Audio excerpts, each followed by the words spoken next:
Welcome to Leadership, the secret sauce, where extraordinary coaches and leaders reveal what makes them exceptional. We're your hosts, Dave Lipski and Matt Dodson. Together, let's discover our guest's secret sauce. Today's episode is brought to you by Character Matters Coaching and Consulting. At Character Matters, we believe great leadership isn't just about results. It's about who you become along the way. From career transitions to team building, we help leaders unlock clarity, build resilience, and lead authentically. Because when character grows, impact follows. Visit charactermatterscoaching.com. All right, as we get started here, this is our season 4 review. We have a special guest as our season 4 reviewer. It's JP. Some of you may know him as one of our assistants to myself. And he also is the main editor and the producer of the podcast. So, Dave, you want to introduce JP? Hello, JP. Welcome to the podcast. And it's not really a real a welcome for guests that have first experienced it, because you've been behind the scenes making all of these things go for the last few years, seasons. So one, I want to appreciate you and thank you so much for all that you've done to make Matt and I look good. And I want to start off with the questions we normally ask, which is on a scale from 1 to 10, JP, where are you at? First of all, hi, Dave, and hi, Matt. Congratulations on another season of Leadership, the Secret Sauce. As you guys said earlier, I think this has been our longest season yet. A lot of things happened in between, but we definitely had an incredible lineup of coaches and leaders this time. About my energy level, I would say I'm at an 8 right now. I'm a little bit nervous since this is my first time moderating a discussion, but also excited to talk about what has been up during our 4th season. And I also did a quick 5-kilometer run earlier to make me feel more energetic. Wow. How about you guys? What's your current energy level? Okay. So, Dave, JP may have us on honesty and candor, so we're going to have to step it up there. Yeah, I did. I mean, I did not do a 5-kilometer run, and I'm feeling like maybe I should have. So maybe after. So that's, first of all, that's wonderful. I am I'm feeling like a 9. Like, I'm excited, JP, for you to ask us questions. I'm excited to interact with you in a different way and learn a little more about you. So that's really exciting for me. Matt, how about you? Yeah, I'd probably say 8.5 or a 9. So yeah, it's a great day. I have not run 3 miles, 5 kilometers. I did go to the gym though this morning. So, okay. See, that's good. You both have me beat on that. All right. So, JP, when you were running and somebody pulled up beside you, and you can talk when you run because you're in shape. So they said, "Hey, what do you do, JP?" How would you answer that? Well, I would say that I'm a virtual assistant to executives such as Matt.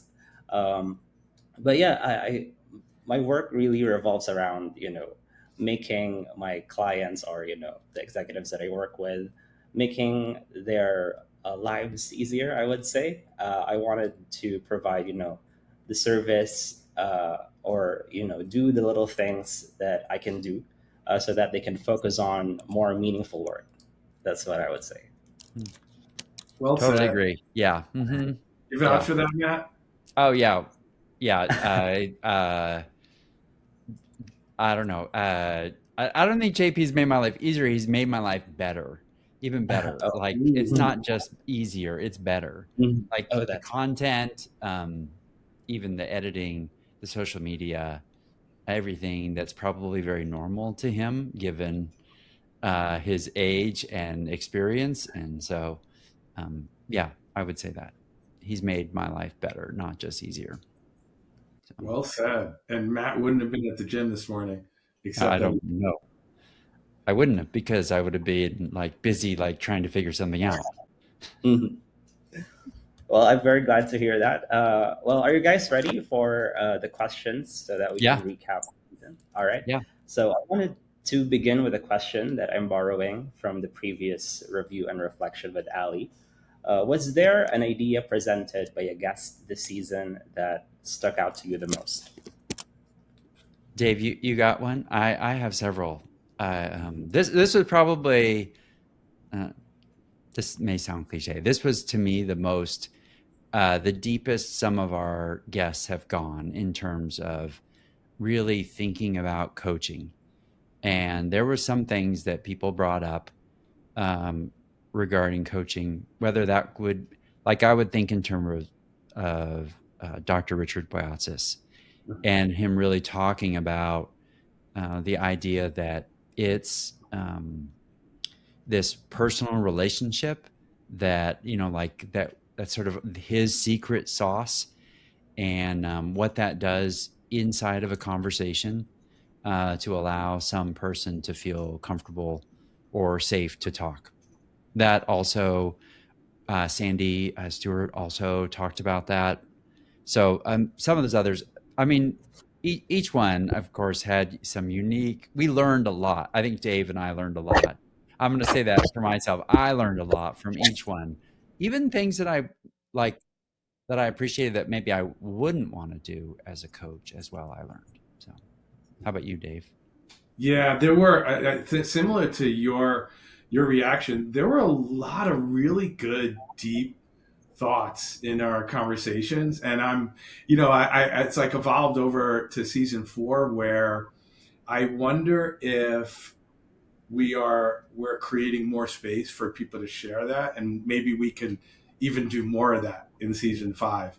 So one of the ones that stands out for me was Satu on the steady resilience, like Sisu, like the Finnish concept of calm courage and grit, and that really had me thinking of, somebody asked me about raising children, and they said to me, you know, how did you raise your kids to like get back up and like dust themselves off and just keep going when life gets tough? Um, and I had to think deeply about that. And this term came up, and I'm thinking that um, there was some point where I stopped trying to rescue my children, but also like in coaching, I think there was a point where I stopped trying to be the rescuer with my clients. And that's when I think I improved my coaching. Nice. Uh, yeah, I mean, personally, for me, one of the things that stood out was when Lisa said, coaching is like tasting a recipe along the way. So you experiment and adjust Hmm. based on context and people. And I wanted to ask you guys if, one of the things, again, as mentioned, that stood out across multiple guests was how personal growth and self awareness feed into coaching. I wanted to ask if there are insights from the season that made that most clear. Okay, I'll jump in because I think this was to me like the big maybe that was the aha or the big defining moment for me in the season was when we noticed a significant difference in the coaches that really had kind of plumbed the depths of who they were and how they show up, and the ones that are at the beginning stages of that or haven't done that yet.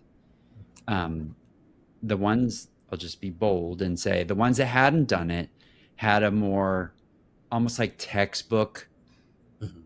like, hey, this is, I'm speaking about how to coach from what I've learned in my training, to the ones that said, well, no, this is what it is for me. I've really internalized these things and I've really thought about it. Didn't sound like a cliche. It sounded like it was really coming from a deeply personal place.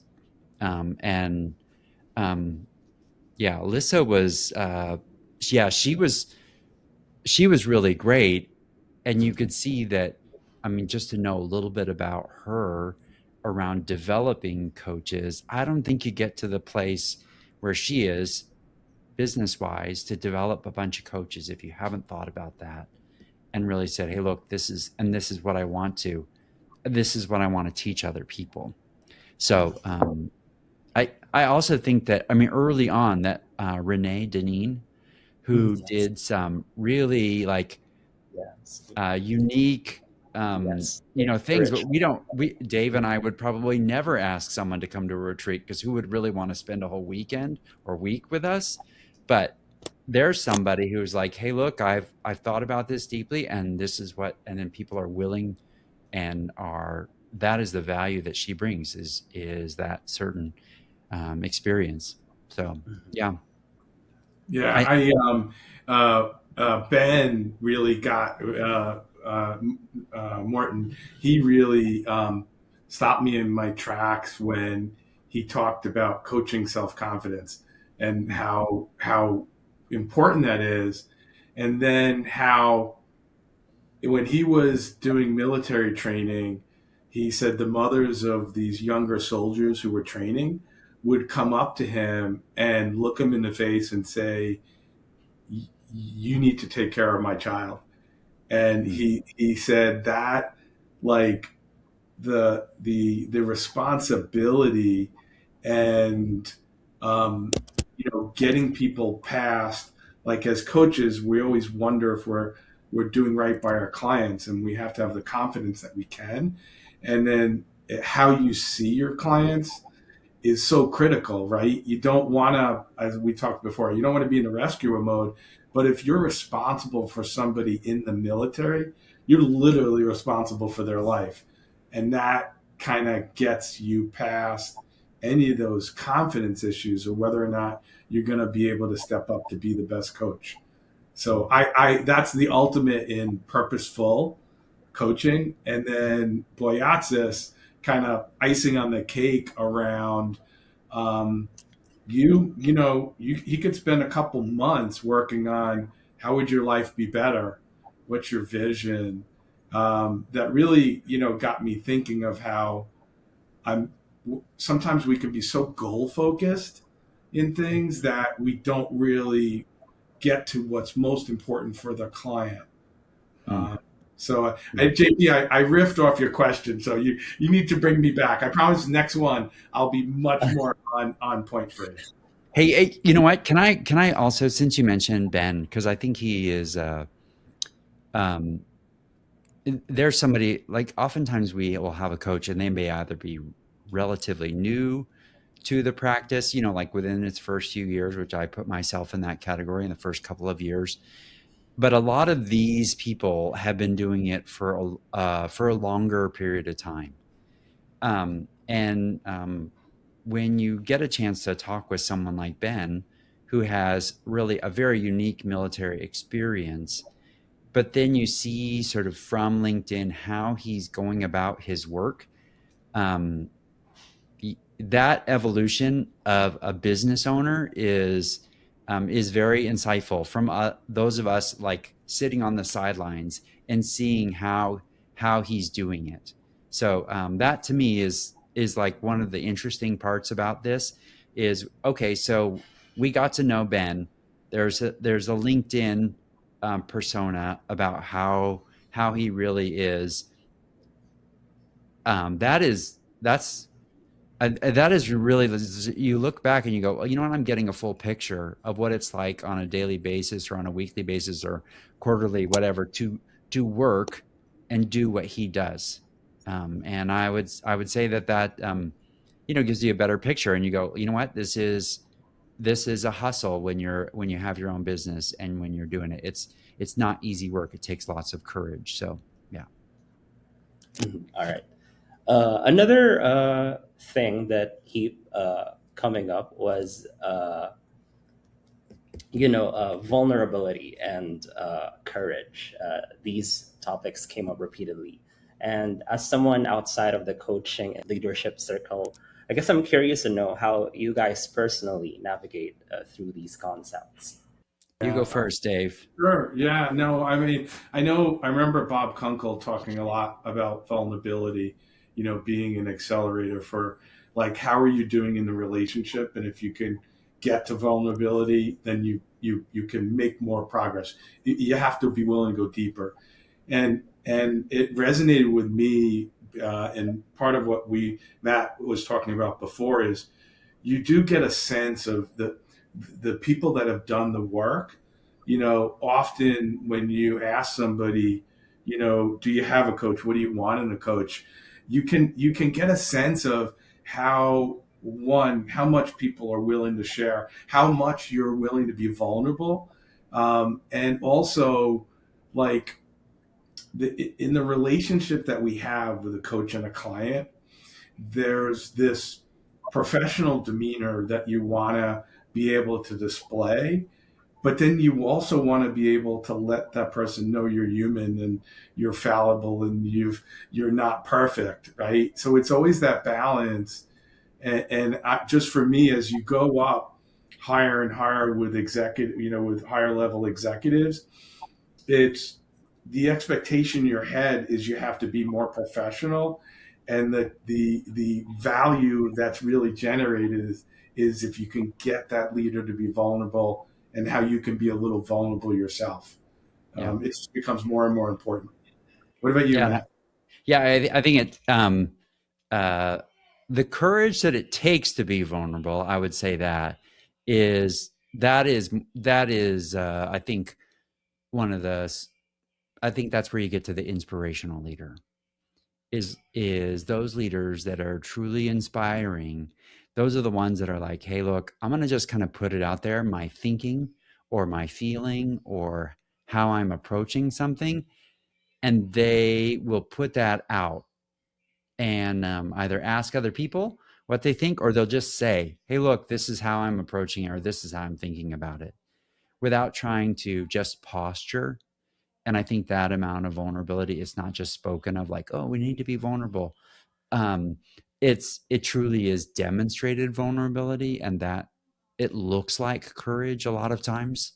And say, hey, look, I'm going to put something out here, and people can either agree or disagree. Just like I think it takes courage to be willing to provide a client feedback and to say, hey, I'm going to put something out there in this, and I'm putting myself in a vulnerable place. But I think that's my role as the coach, is to at least throw it out there, and the client can say, no, I don't really see that, or I may not see that yet, or whatever it happens to be.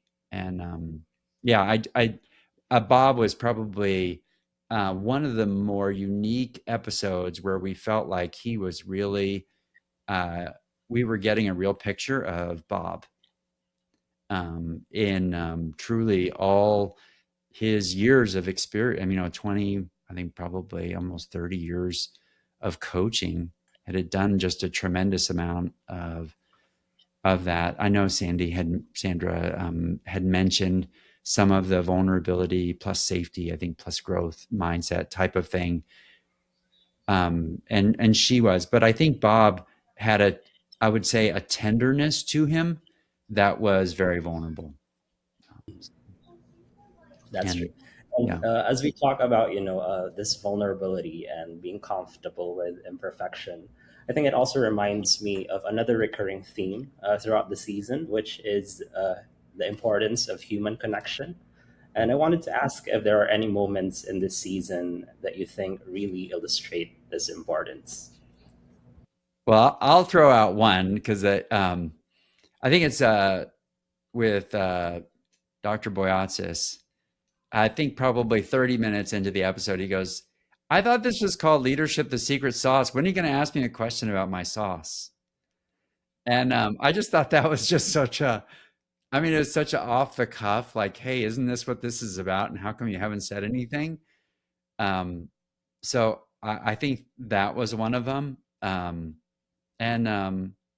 yeah, I, yeah, I think that's probably um, the most surprising. I think we had someone that I grew up with, Jeff Klubeck, on as well. That felt vulnerable to me because it felt like a bunch of things that came up for me, like as I was thinking about our experiences.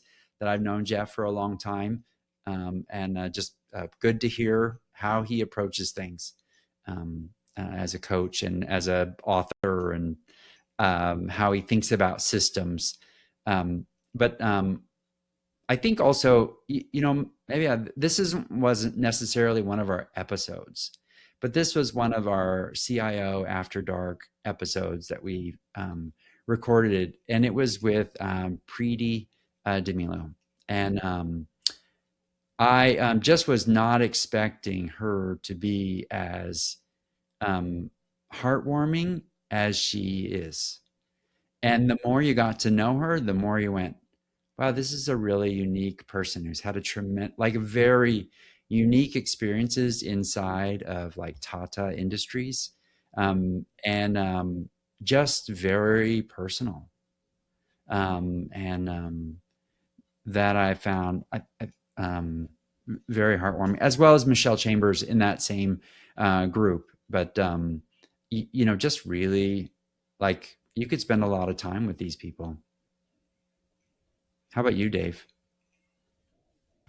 Yeah, human connection.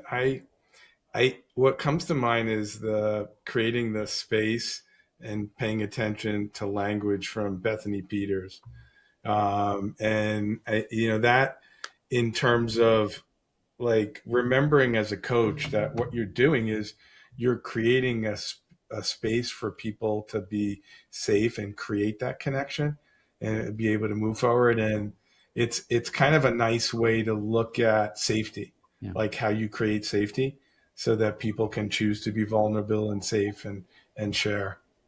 I guess we can move on to my next question. We talk about this one a lot in our episodes, but I wanted to ask you guys about this.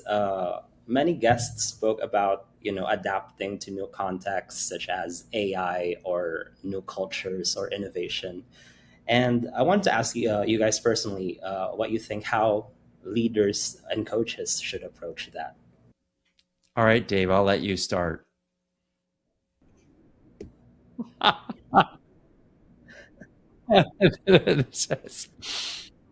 Yeah, yeah, right. It's just, Thank yeah. you, Matt. Is this really Matt or is this the AI version? You're so polite. Your bot is so polite. Um, Yeah. So, it's funny. Before the episode, I was having a conversation with my son, Jacob, about um, what's the real like. I get this question all the time from people, like, what's the differentiator? Like, what makes me human, right? And I share with Jacob like the idea of the heat of the conversation from Hudson, that, and I think, the more like I talk to people about this is the importance of bringing your unique self to building a relationship with a client, right? And I think that's where like all these other things that we talk about is AI can't be vulnerable, right? AI can't really like you can't relate to AI in a way that it went through the same experience and challenges and embarrassment and humiliation and having to pick yourself up. Um, and I think the emphasis of people being able to identify like that human Mm. brand in themselves and the vulnerability is are some of the keys that were reinforced in our conversations this year. Yeah. You know what? So I don't want to. We have an episode that we've recorded in season 5, where one of our guests, Mickey, talked about AI and his thoughts on it, and I think that is probably one of the biggest sort of like I just went, you know what we do in coaching when we are with and building a relationship with another human being, that whether that's presence, that's what he would describe it as, or that kind of the value that we bring to the conversation, our own sense of purpose, and it's not a call and response. It's a human to human, and I think that will always. He said something that I relate to. and I'm sure I'll bring this up in the last review, in season 5 review, whenever that is that sort of uniqueness is in so desperate need that the people and the leaders that are really good at it, that is the value that you're bringing to coaching. So get really good at that human to human relationship. That's I think that that's what differentiates us as human coaches versus AI coaches, is that ability to relate to other people. So I walked away going, okay, I have my own personal mandate of really get good at relating to people and asking them the questions that they need to be asked, and trusting this intuition that I have about people to be willing to say, hey, how do I, what's the next right question, or how do I know or ask the questions about the unknown, so that client can unlock the value from that coaching conversation. Yeah, Matt, that's so good. I want to build on that because it you reminded me of something with that conversation with Mickey as well as other ones. There's something about like our timing and with clients, and when to switch it up, and when to ask a different kind of question, and when to know when that client is making progress or not. That comes from like that deeper listening. Maybe some of it's intuition, but some of it also is like experience and coaching, and when to like even when to insert humor, right? When to insert things. And there's something that AI cannot do that humans can do. And I think that's part of that, like our unique presence, our unique ability as a coach. Yeah, definitely true. It reminds me of Dr. Richard's statement that AI cannot replace, the relational aspect of coaching, and that human connection activates, this emotional and neurological process that I think AI cannot replicate. Of course, that's his secret sauce too, the relational connection. So, that's what makes it even better. Yeah. Yeah, that's really good, JP, because he did. I remember like there was something that he said about measuring people's brains, Yeah. right? And it was different in human interaction. And so, like, I hope I'm getting it right, but it's like we need more evidence like that because you don't hear a lot about it. You don't hear about the Mhm. like that level of data that reinforces the importance of human to human connection. Yeah. So I'm glad you brought that up. Thank you. All right. So I guess my next question is several guests talked about developing leaders and coaching skills. So I think Bethany framed it beautifully when she said, developing a coaching mindset is a tool for emotional intelligence and independent thinking. And I wanted to ask if there are any patterns among our guests that you guys have observed. Are there any similar patterns from different guests? Well, some of our guests, I think, if I just sort of look at the names, um, each of them have one of the things in their toolbox is to teach coaching skills. So as I'm looking at so Sandra has that, and Bethany, um, Lissa, Ben. I think Shelley may have that as well, Mhm. and Renee, and then some of our CIO guests will do it inside of organizations, whether that's Whipfly or some of the other healthcare organizations. Or so I do think that is, it's almost like that's part and parcel to being a coach, is have this ability to teach coaching skills. So there may be other Mhm. people that maybe, I think in the previous seasons we had like the Think Like a Coach, which is a book that we recommend. Shameless plug on that if you're interested.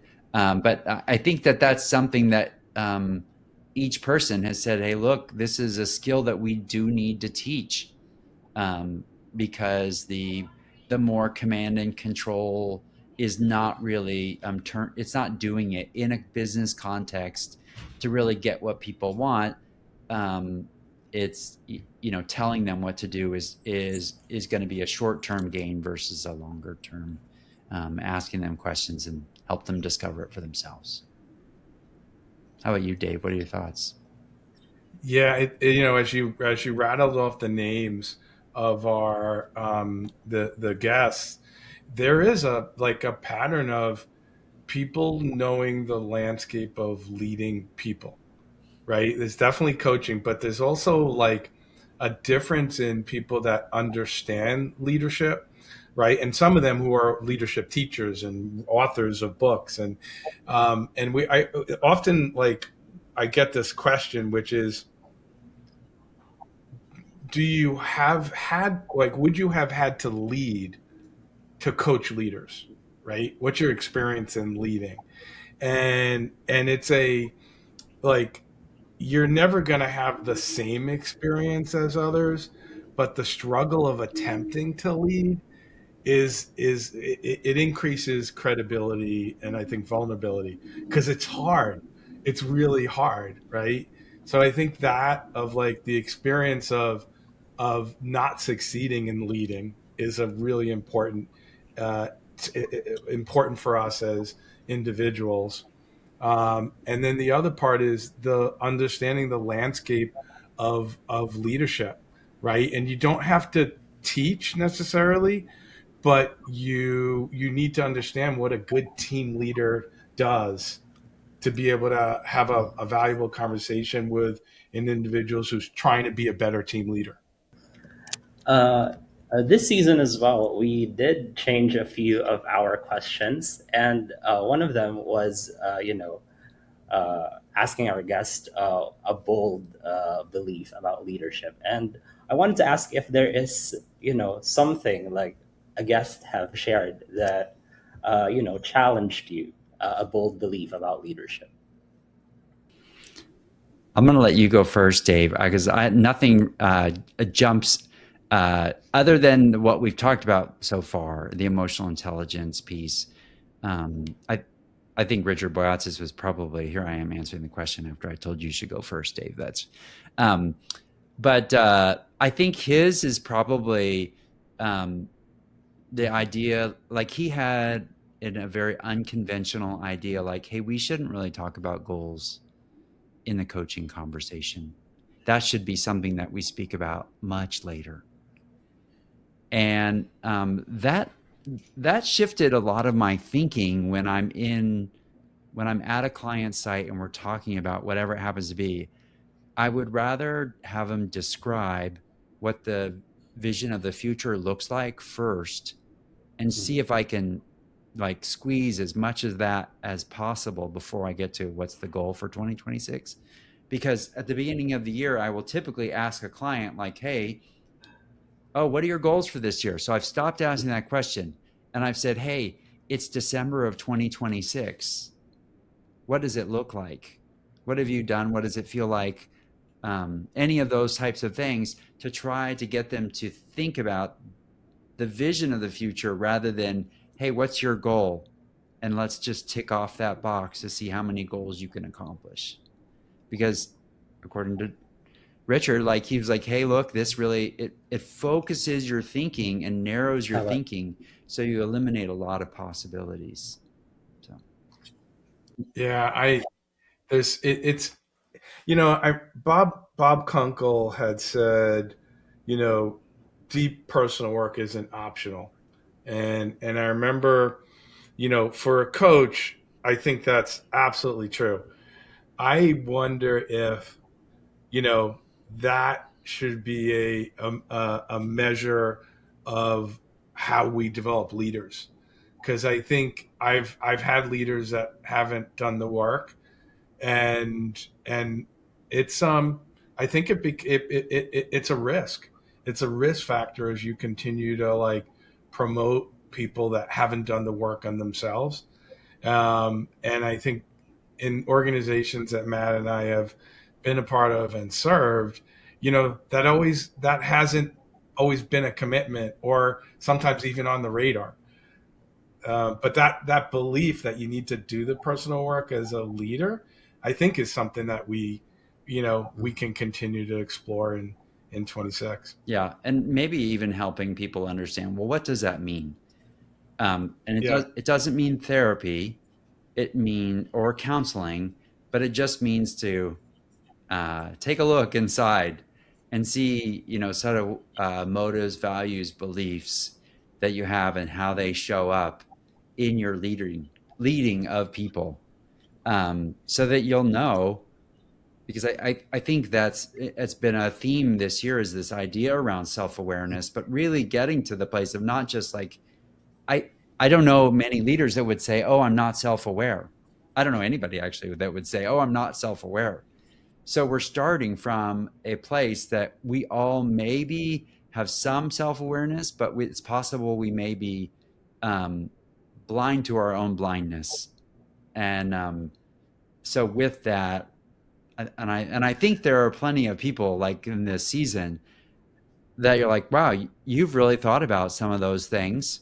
And we had them in the previous seasons, but I think for some reason the theme really came through this year. Like, hey, look, I have done um, some All right. thought work or heart work on how I show up.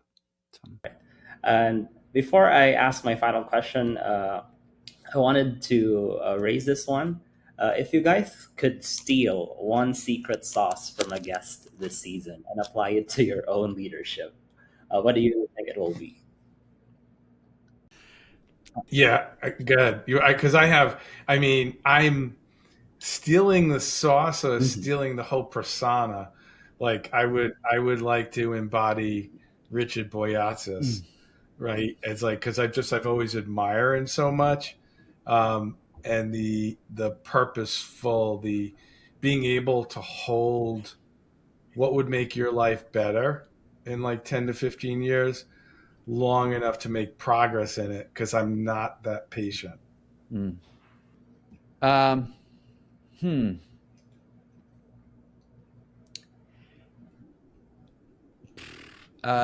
Okay, so I'll say this, and I admired Sandy Stewart's ability to put change and coaching together, and she seems to have a grasp on that I wish I could have as a um, I feel like, okay, I love both of those. I like and love and I'm passionate about both of those topics, but I wouldn't necessarily want to be a change management professional. I prefer, but I want to take all of my experience as a change management consultant and integrate that as part of the coaching. And that's what I really noticed about her.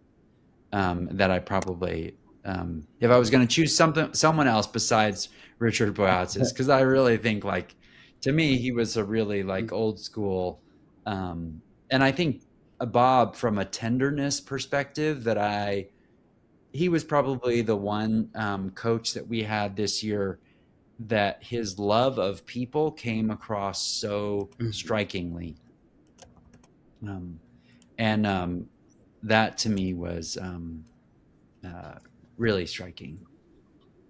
Yeah, and to add your high school friend, in terms of his ability to package, right, to brand himself, like that was, I was impressed with that.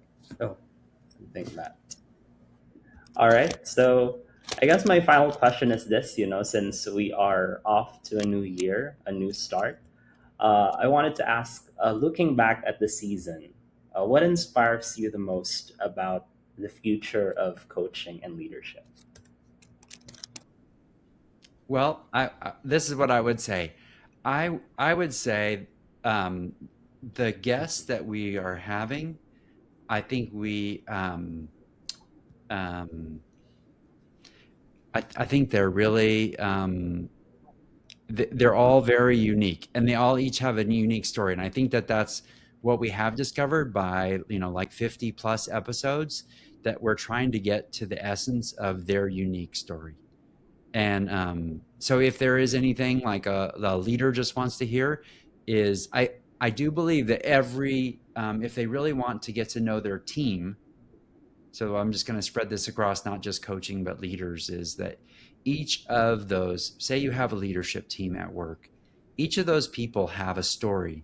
And it's your responsibility as the sort of the coach or the supervisor is to really understand that story of that other person. And that there is something that gets unlocked by really getting to know that person. And I think of the person like Bethany Peters, when she described the two supervisors that she had that really unlocked coaching for her, where they asked some really great questions and they thought of her long-term development. And that was what was unique. And that's what really, sort of flicked on the switch for her. So anyway, that was probably, I don't know if I really even answered the question, JP, but yeah. Yeah, I think you answered the question, and I'll build on that. So it'll either build on the answering the question, or I'll continue down that path. What excites me most is we're in the right conversation.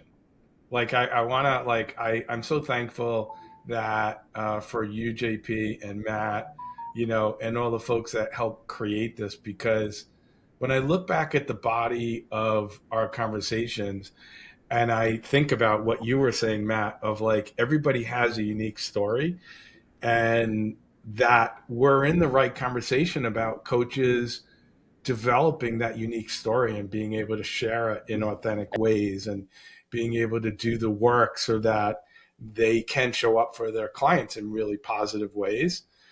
So what excites me most about the future with our conversations is that I think we're in the right place, at the right time to help humans share their stories about coaching. Definitely agree with that. I believe that the podcast, allows, at least to me, it allows me to see other people. And I'm very thankful that this podcast exists because, in the times right now, I really believe that we have to see each other. And, it's very important to be seen as well. And I guess, as this comes to a circle, I also think about the time when we were thinking of titles, because many of the coaches we had would say that they have multiple sauces, and it was kind of hard to have just say multiple sauces for the titles. But I guess what that reminded me is that maybe a secret sauce isn't a single tool or a method, but how a leader shows up for the client or people and building the trust along the way.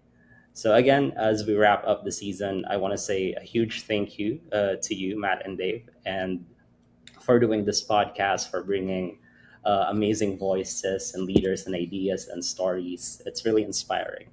And I also want to thank our guests this season for sharing their experiences and insights and their secret sauces, as well as to our listeners for joining us and reflecting with us.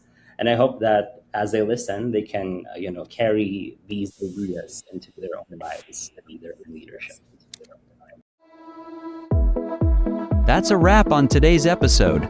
Big thanks to our sponsor, Character Matters Coaching and Consulting.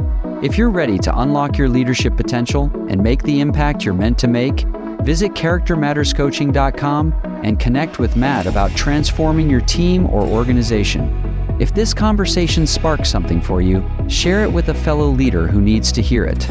And don't forget, all of today's resources are waiting for you in the show notes. Until next time, keep discovering your secret sauce.